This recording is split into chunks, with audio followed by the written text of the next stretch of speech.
산업재해가 왜 이렇게 발생하느냐. 예산도 많이 투입하고 있고 또 법도 제정을 했는데 왜 산업재해가 계속해서 발생하느냐. 물론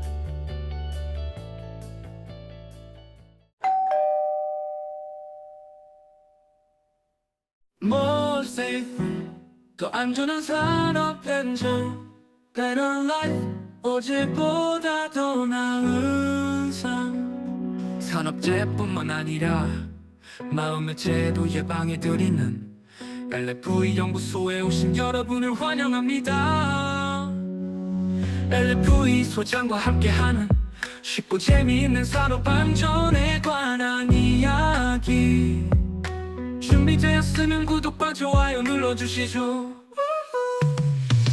More safe, 더 안전한 산업 현장 Better life, 어제보다 더 나은 삶 산업재해뿐만 아니라 마음의 재해도 예방해드리는 LFE 연구소에 오신 여러분을 환영합니다.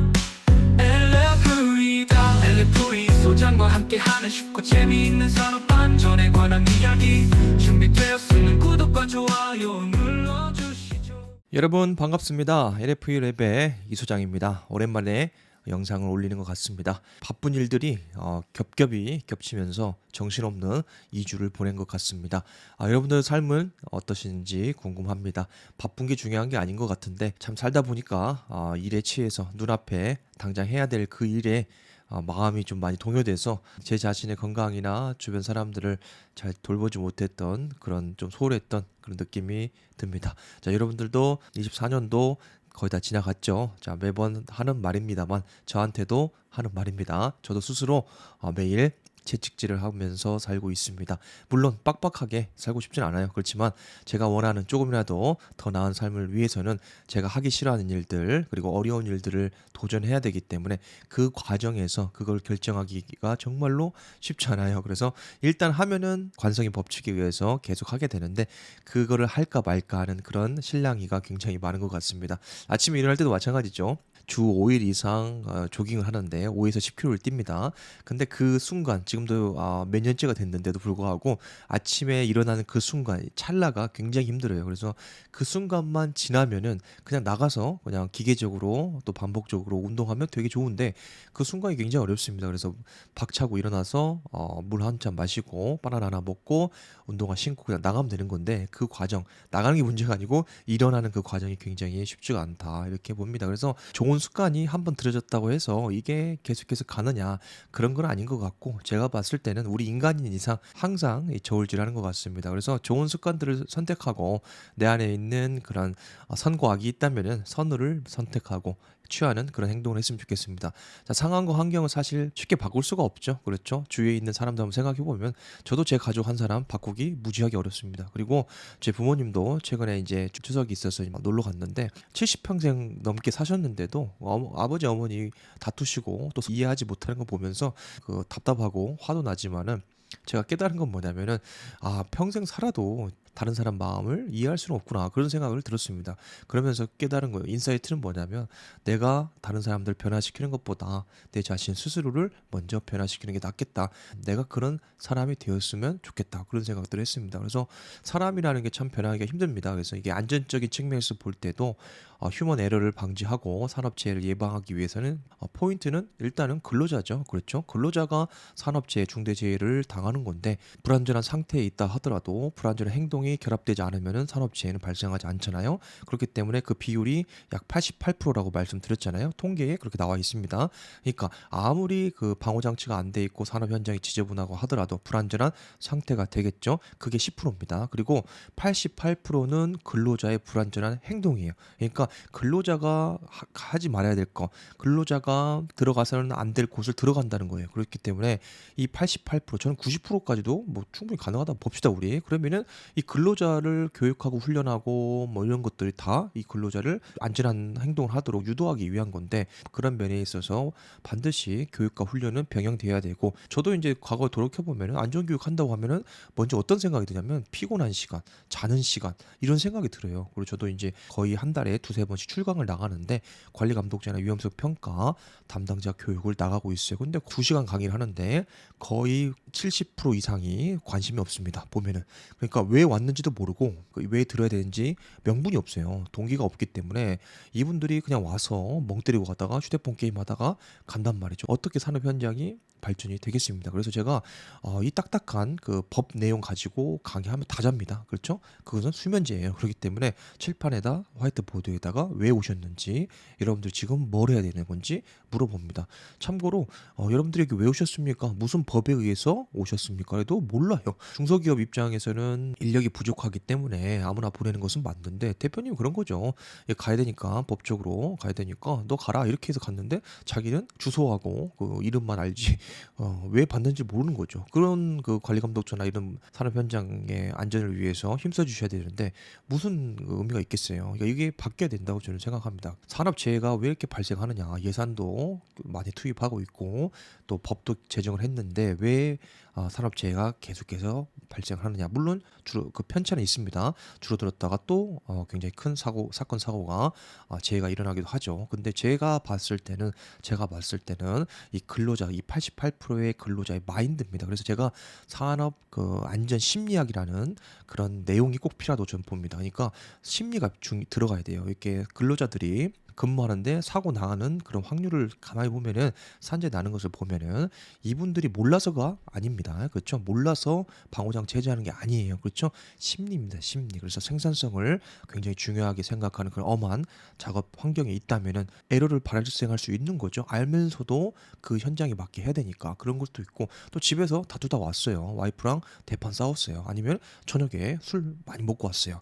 그럼 그 다음날 그 정신이 그 명료하겠냐고요. 그렇죠? 판단력이 흐를 수밖에 없고, 그 다음에 위험한 현장이면은 그게 결합이 돼서 사고가 날 수밖에 없는 거죠. 그러니까 단순히 산업 현장에 스티커 붙이고 교육하고 이런 것들이 이제 이미 다 돼 있어요. 웬만한 사업장 가보면은 다 돼 있는 게 필수예요. 그런데 이 근로자가 결국에는 그 무시하고 들어가면 사고 나가는 거잖아요. 그렇기 때문에 이 근로자를 어떻게 하면 좀 더 개선할 수 있을까? 그리고 관리 감독하지 않아도 스스로 안전적으로 자기들과 판단하고 올바르게 행동을 하게 유도할 수 있을까? 이게 바로 사업주가 해야 될 의무라고 생각이 됩니다. 저는 분위기가 가장 중요한 것 같아요. 그 산업 현장의 분위기. 그러니까 서로 다 안전을 지키고 안전에 관한 이야기를 하고 DBM 활동도 하고 이런 여러 가지 활동을 하고 있다면은, 여러분 생각해 보세요. 자기 하나 본인이 그거 무시하기 어렵습니다. 그렇죠? 엄청나게 깨끗한 화장실에서 쓰레기 버리기 쉽습니까? 쉽지 않아요. 그렇기 때문에 이 작업 환경, 이 백그라운드가 잘 관리가 되어 있으면은 정말 안전모 잘 쓰고 철두철미하게 대표자가 나와가지고 하게 되면은 근로자들은 따라서 하게 돼 있고, 고참들이 그렇게 하면은 따라하게 돼 있습니다. 그러면 당연히 물론 산업재해가 0%가 될 수는 없겠죠. 그렇지만은 현저히 줄어들게 된다, 이렇게 보게 됩니다. 자, 이 생산성을 당연히 따져야 되죠. 왜냐하면은 기업의 존립 목적이 생산성이잖아요. 그렇죠? 돈이 안 되는데 그 기업을 누가 하려고 하겠습니까? 자, 그런 것도 있지만은 이제는 좀 더 한 발짝 물러서서 안전적인 측면에서 한 번만 장착을 해 놓으면 그게 시스템으로 굴러가는 거잖아요. 그렇죠? 회사도 마찬가지인 것처럼 그런 걸로 한번 접근을 하셨으면 좋지 않겠나 싶습니다. 제가 오랜만에 왔기 때문에 이런저런 이야기를 한 것 같습니다. 자, 내가 찐따라면 운동을 해라. 몸이 좋다면 독서를 해라. 몸이 좋은 독서가는 막을 수 없다. 마이크 타이슨의 명언입니다. 제가 요즘에 감명 깊어서 여러분들에게 나눕니다. 다시 한번 합니다. 내가 찐따라면, 뭔가 부족하다라면 운동을 해라. 운동해라. 몸이 좋다면, 정말 나는 몸이 좋아. 그러면은 독서를 해라. 몸이 좋은 독서가입니다. 막을 수 없다. 자, 두 가지가 나왔죠. 자, 일단은 신체적으로 우리가 건강해야 됩니다. 신체적으로 튼튼하고 건강해야 돼요. 자, 좋은 거 먹고 그리고 운동하고 좋은 생각하는 게 기본이고, 그게 됐다면은 독서 공부입니다. 자, 여러분들이 기술사 공부를 하든 제 채널에서 뭔가 정보를 얻어가든 상관없이 꾸준히 열심히 공부하는 겁니다. 자, 계속 하기만 하면 상위 10%의 삶을 살 수 있다고 제가 말씀을 드렸습니다. 계속해서 한번 해보십시오. 달리기도 하루도 포기하지 않고 꾸준히 해보십시오. 5km 안 달려도 되고 1km 달리셔도 되고 밖에 나가셔도 성공한 겁니다. 그것만 3개월 한번 해보십시오. 여러분 습관이 돼가지고 그게 자동적으로 시스템이 됩니다. 내가 생각하지 않아도 조금만 힘만 들이면 나가게 되고 하게 되고 승리하게 된다. 이렇게 보면 됩니다. 그래서 타이슨이 얘기한 것처럼 몸이 좋은 독서가 정말 멋있죠. 머리만 좋은 게 아니고 몸도 균형 잡혀 있고 건강하고 그 다음에 굉장히 아는 지식도 많아요. 그리고 겸손하고 그런 사람은 막을 수 없다. 중요한 교훈이 되겠습니다. 자, 9절 넘어왔습니다. 9절 양중기입니다. 양중기는 기계 관련해서 굉장히 중요한 파트가 되겠죠.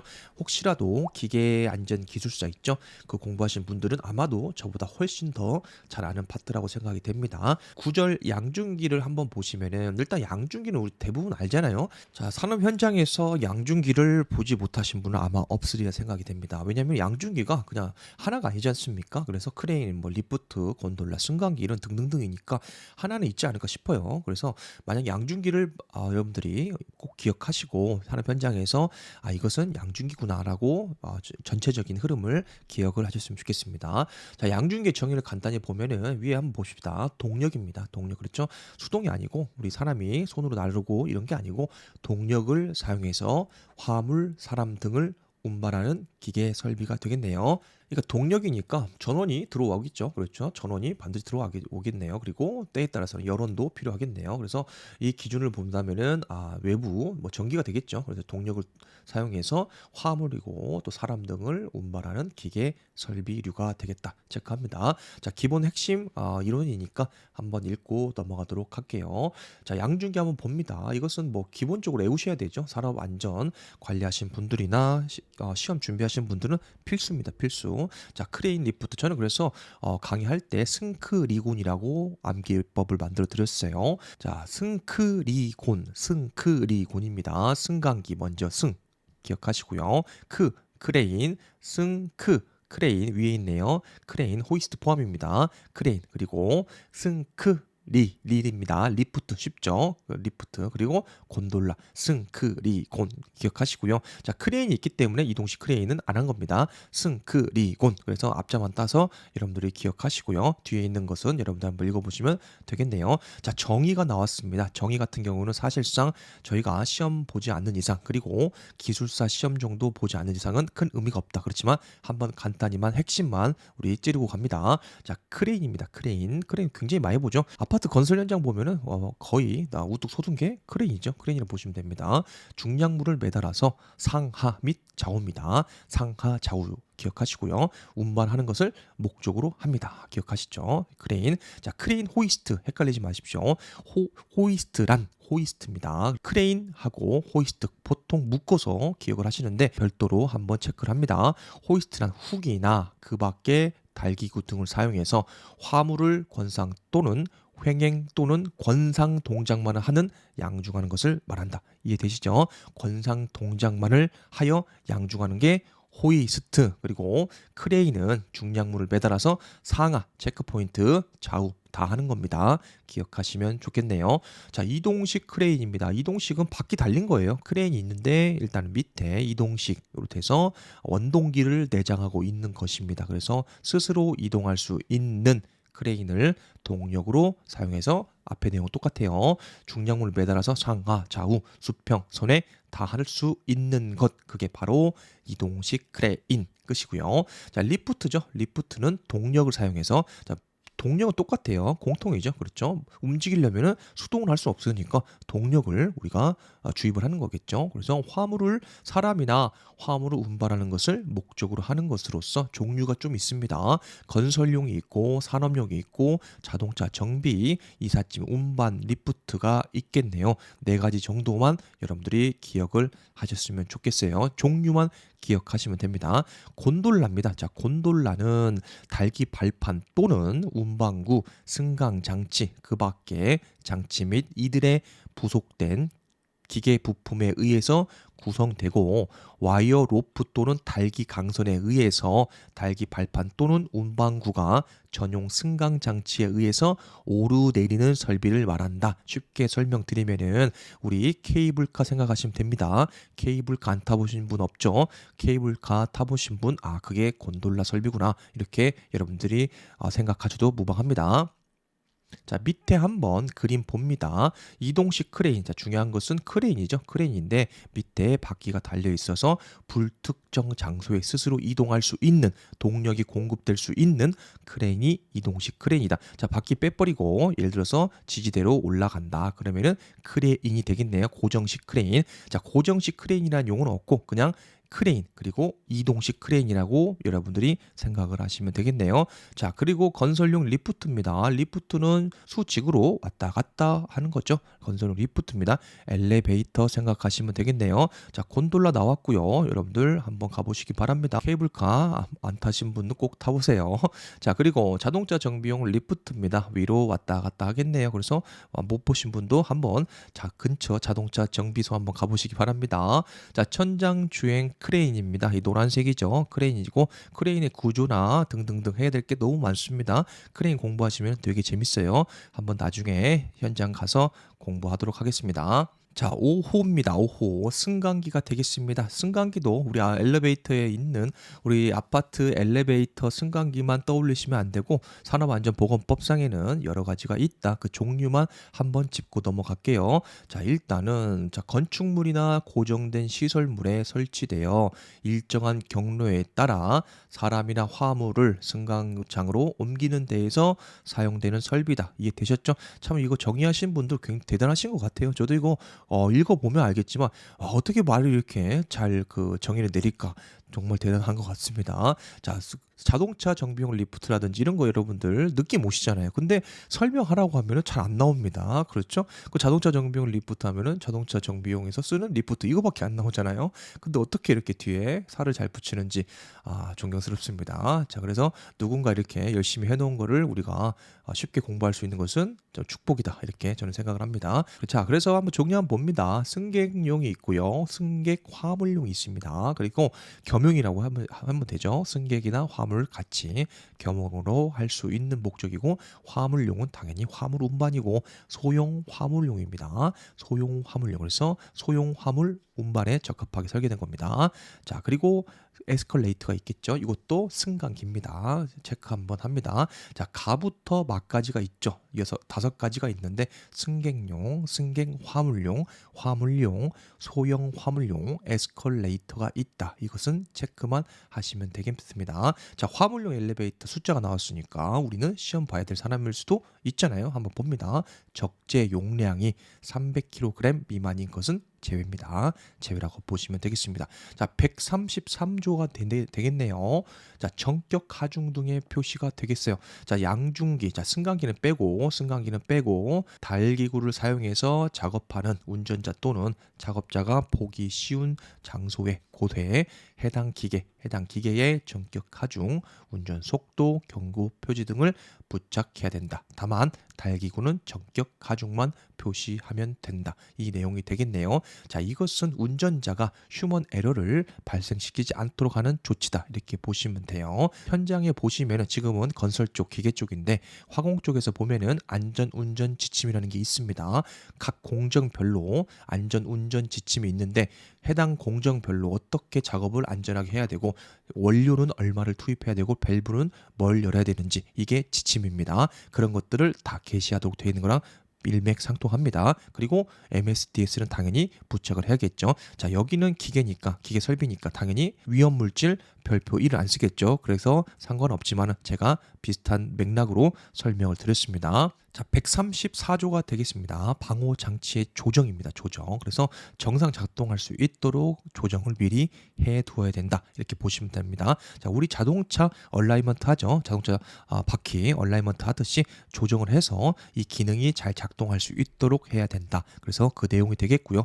자, 양중기에는 과부하 방지 장치, 방호 장치를 말하고 있는 거네요. 과부하 방지 장치, 권가 방지 장치, 장치, 비상 정지 장치 및 제동 장치. 자, 그 밖에 방호 장치가 있는데 승강기 같은 경우에는 파이널 리미트 스위치가 있고요. 속도 조절기, 출입문 인터록 이런 것들이 있겠네요. 여기 보시면은 여러분들이 공부하셔야 될 게 두 가지가 나오네요. 방호 장치를 미리 조정해 두어야 된다. 그 내용하고 양중기의 방호 장치가 뭔지 설명이 되어 있네요. 체크하고 넘어가겠습니다. 자, 이 항으로 넘어왔습니다. 자, 이 항 보시면은 자, 양중기에 대한 공가 방지 장치는 훅, 버킷 등 달기구의 윗면 그것이 드럼, 상부 도르래, 트롤리 프레임 등 권상 장치 아랫면과 접촉할 우려가 있는 접촉할 우려가 있는 경우에는 그 간격을 넓혀 두라는 겁니다. 0.25m 이상 그리고 직동식 같은 경우에는 0.05m 이상으로 조정을 해 두어야 되겠습니다. 자, 중추가 있고 중축 공가 방지 장치가 되겠네요. 크레인이 있네요. 자, 그리고 여기에서 우리가 이 간격이죠. 이 갭을 0.25m 이상 접촉할 우려가 있기 때문에 그 틈을 간격을 주는 겁니다. 그래서 0.25m 이상, 0.05m 이상으로 조정되도록 해야 된다. 그 내용이 되겠네요. 자, 이항의 공가 방지 장치를 설치하지 않은 크레인에 대해서는 공가 방지 장치를 안 한 경우에 그렇죠? 계속 감기면 안 되겠죠. 권상용 와이어 로프에 여기에 위험 경고 표시를 하시고 권상용 와이어 로프가 지나치게 감겨서 근로자가 위험해질 상황을 방지하기 위한 조치를 하여야 된다. 그 내용이 되겠습니다. 권상용 와이어 로프가 지나치게 감겨서 근로자가 위험해질 상황을 방지하기 위한 조치를 취해야 된다. 그 내용이 되겠습니다. 사실 여기서 공가 방지 장치를 설치하는 게 베스트죠. 왜냐하면은 위험이라는 이게 표지를 부착한다고 해서 끝나는 건 아니잖아요. 그렇죠? 2차적인 거고 먼저는 공가 방지 장치를 설치하는 게 우선이다. 그렇게 보입니다. 제가 하다 보니까 시간이 좀 많이 흘렀네요. 제가 다음 강의로 찾아뵙도록 하겠습니다.